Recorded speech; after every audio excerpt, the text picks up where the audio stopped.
الحمدللہ والصلاة والسلام علی رسول اللہ اما بعد۔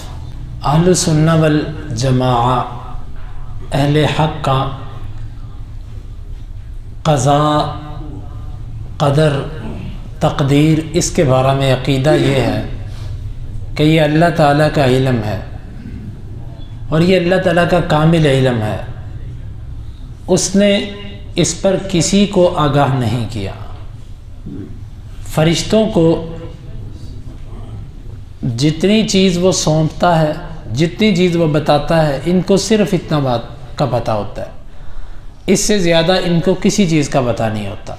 باقی وہ علم اللہ تعالیٰ کے پاس ہے اور وہ اٹل ہے، جس کو ہم کہتے ہیں نا کہ دعا تقدیر کو بدل دیتی ہے، یا اسی طرح کہا جاتا ہے کہ صلہ رحمی عمر کو زیادہ کرتی ہے، یا اس طرح کے جو حدیث کے اندر معاملات آتے ہیں۔ اس کا مطلب کیا ہے؟ اس کا مطلب یہ ہے کہ تقدیر میں سے جس کو تقدیر معلق کہتے ہیں نا، یہ بھی در حقیقت تقدیر میں لکھی ہوئی ہے کہ اس کی عمر اتنی ہے کیونکہ اس نے یہ عمل کرنا ہے، اس کے صلے میں اس کو یہ چیز زائد ملے گی، یہ بھی تقدیر میں لکھا ہوا ہے۔ باقی ہم نے آپ کو پچھلے درس میں اللہ کے نبی صلی اللہ علیہ وسلم کی حدیث بتائی تھی کہ اس معاملے میں زیادہ خوض نہیں کرنا، زیادہ غور و فکر نہیں کرنا، کیونکہ کچھ چیزیں اللہ تعالیٰ نے بطور امتحان ان کو مبہم رکھا ہے، ان کو کھول کر بیان نہیں کیا، کیونکہ اللہ تعالیٰ اس پر بھی ہمارا امتحان چاہتا ہے کہ یہ بندہ سمجھ نہ آنے کے باوجود بھی اس پر رکتا ہے کہ نہیں رکتا۔ یہ تو خیر ہمارا عقیدہ ہے کہ اس علم کی طرف نہ کوئی جھانک سکتا ہے، نہ کوئی دیکھ سکتا ہے، نہ اس کو کوئی بدل سکتا ہے۔ اب آئیے صوفیاء کے عقیدے کے بارے میں۔ صوفیاء یہ نظریہ رکھتے ہیں کہ جو اللہ کے خواص ہم میں سے ہیں نا بزرگ صوفیاء کے، وہ اللہ تعالیٰ کی تقدیر کو جب چاہیں دیکھ لیتے ہیں، جیسا کہ انہوں نے عبد القادر جیلانی رحمۃ اللہ علیہ یا اور کئیوں کے بارے میں انہوں نے ایسا لکھا ہے کہ وہ ایسے اوپر جھانکتے تھے، اللہ تعالیٰ کی جو تقدیر ہے لوح محفوظ ہے، اس میں وہ جو لکھا ہوتا تھا اس کو پڑھ لیتے تھے۔ آپ نے ایسی بکواسات سنی ہوں گی ان لوگوں کی کہ جی مثال وہ کچھ عرصہ پہلے ایک قوالی نکلی تھی جس میں وہ کفر قوالی کے اندر وہ بیان کرتا ہے، تقدیر بدلنے والے دا لاہور دے وچ ہے ڈیرا، سنی ہوگی آپ نے یہ۔ اب وہ کیا ہے؟ ان کے نزدیک یہ کوئی بڑی بات نہیں ہے، وہ لاہور والے کو کہتا ہے کہ یہ تقدیر بدلتا ہے۔ ہمارا یہ عقیدہ ہے کہ تقدیر جو لکھی جا چکی ہے یہ اٹل ہے، یہ حقیقت ہے، کسی کو بدلنے کا اختیار تو دور کی بات، کسی کو پتہ ہی نہیں۔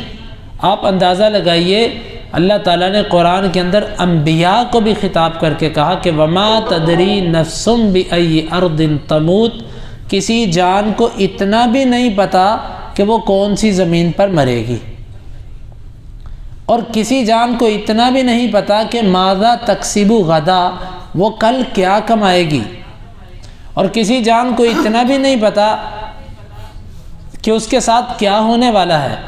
آپ صلی اللہ علیہ وسلم نے فرمایا تھا کہ لو کنت اعلم الغیب لاستکثرت من الخیر وما مسنی السوء، اگر میرے پاس غیب کا علم ہوتا تو میں بہت خیر جمع کر لیتا اور مجھے کبھی بھی تکلیف نہ چھوتی۔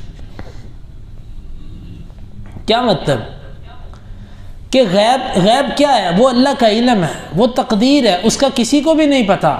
لیکن ان صوفیاء کے ہاں ان کے کچھ ایسے بزرگ ہیں جو جب چاہیں لوح محفوظ کو دیکھ لیتے ہیں اور لوگوں کو بتا دیتے ہیں، حتیٰ کہ ان میں سے بعض ایسے بھی ہیں کہ جو کہتے ہیں کہ اللہ تعالیٰ کے ہاں تقدیر میں یہ نہیں لکھا ہوا تھا لیکن بزرگ نے یہ کہہ کر کروا دیا۔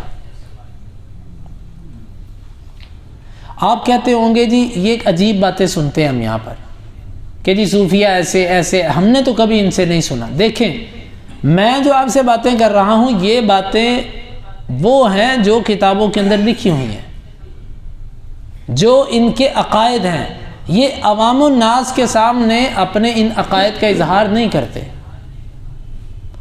جس طرح کہ روافض کا اصل عقیدہ کیا ہے، رافضی لوگ جو صحابہ کرام کے دشمن ہیں، آپ کبھی ان کی نجی مجالس کے اندر بیٹھ کر دیکھیں کہ یہ کیا تبرہ بکتے ہیں صحابہ کے بارے میں، لیکن جب وہ آپ کے سامنے آئیں گے تو آپ میں سے ایسے کتنے ساتھی ہوں گے کہ جن کے کولیگس ایسے ہوں گے جو رافضی ہیں، لیکن آپ نے ان کے منہ سے کبھی ایسا ہذیان بکتے ہوئے ان کو نہیں دیکھا ہوگا۔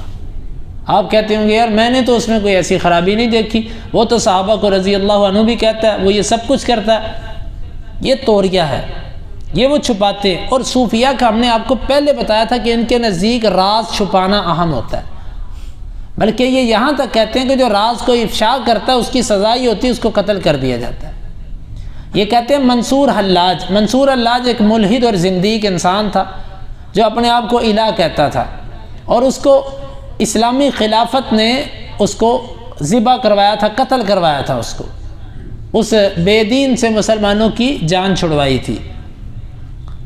تو یہ ابن عربی جو تھا یہ کافی بعد میں آیا، یہ بھی اگر کسی پہلے دور میں ہوتا تو اس کو بھی، اس شیطان کو بھی عبرت بنا دیا گیا ہوتا۔ یہ جو تھا نا منصور الحلاج، یہ بہت سارے صوفیاء نے، میں کچھ چیزیں واضح کرنے کے لیے بعض دفعہ نام لیتا ہوں، اشرف علی تھانوی نے اس کے دفاع پر کتاب بھی لکھی ہے، دیوبندی اشرف علی تھانوی، کیونکہ دیوبندیت کا سلسلہ ہی اصل تصوف ہے، یہ اس لیے انہوں نے اس کے دفاع میں لکھا۔ اور یہ پتہ کیا کہتے ہیں منصور حلاج کا اصل جرم پتہ کیا تھا؟ اس کا اصل جرم یہ تھا کہ اس نے راز افشا کیا تھا۔ وہ جو کہتا تھا وہ غلط نہیں تھا، اس نے راز افشا کیا، اس کی سزا اس کو یہ ملی کہ لوگوں نے اس کو قتل کر دیا۔ اور جو بھی راز افشا کرتا ہے وہ قتل۔ اور راز کیا ہوتا ہے؟ وہ یہی کفریات ہے جس کو یہ لوگوں سے چھپاتے ہیں۔ اس لیے اگر آپ نے آج تک کسی کا یہ کفر نہیں سنا نا تو وہ راز ہے جس کو وہ چھپاتا ہے۔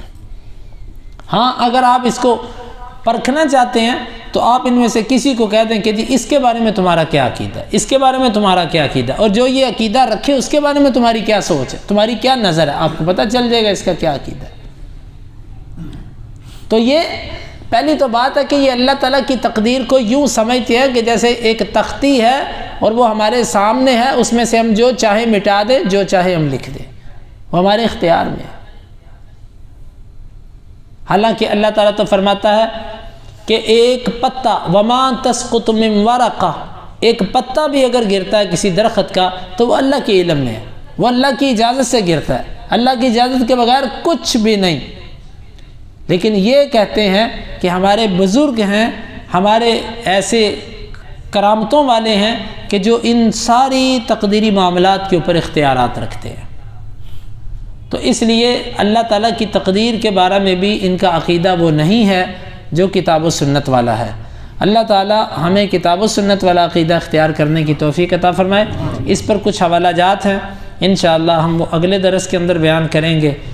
اللہ تعالیٰ ہمیں کتاب و سنت کا پابند رہنے کی توفیق عطا فرمائے۔ سبحانک اللہم ربنا و بحمدک، اشہد ان لا الہ الا انت، استغفرک و اتوب الیک۔